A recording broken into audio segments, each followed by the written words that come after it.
नागपूर महापालिकेच्या नावानं भरतीची बनावट जाहिरात प्रसिद्ध. बनावट जाहिरात प्रकरणी नागपूर मनपाची पोलिसात तक्रार. सोशल मीडियावर बनावट जाहिरात देऊन फसवणूक केल्याचा आरोप.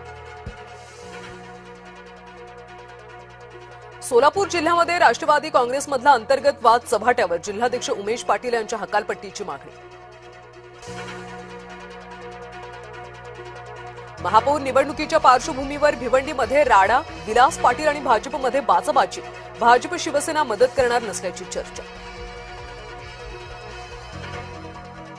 कणकवलीमध्ये मराठा सांस्कृतिक भवन आणि नाट्यगृह उभारणार. शिवजयंतीच्या दिवशी 19 फेब्रुवारीला होणार भूमिपूजन.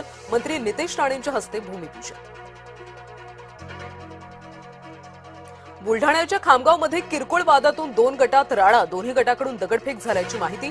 राड्यानंतर परिसरात पोलिसांचा तगडा बंदोबस्त. सोलापूर जिल्ह्याच्या विकासाला दिशा देण्यासाठी केंद्र सरकारचा मोठा निर्णय. राष्ट्रीय महामार्ग क्रमांक 548B रुंदीकरणासाठी तब्बल 353 कोटींची मंजुरी. महसूल मंत्री चंद्रशेखर बावनकुळेंनी मानले केंद्राचे आभार.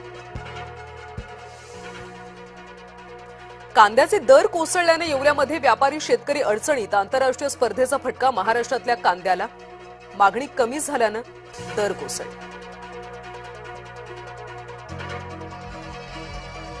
जामखेडमध्ये दूध भेसळ रॅकेटचा पर्दाफाश. 17 लाखांच्या मुद्देमालासह तिघांना अटक. केमिकलपासून बनावट दुधाची निर्मिती. मुंबईच्या कांदिवलीमध्ये चालत्या बेस्ट बसला भीषण आग. चालकाच्या सतर्कतेमुळे मोठा अनर्थ टळला. पोयसन मेट्रो स्थानकाजवळ प्रवासी असताना बसला आग.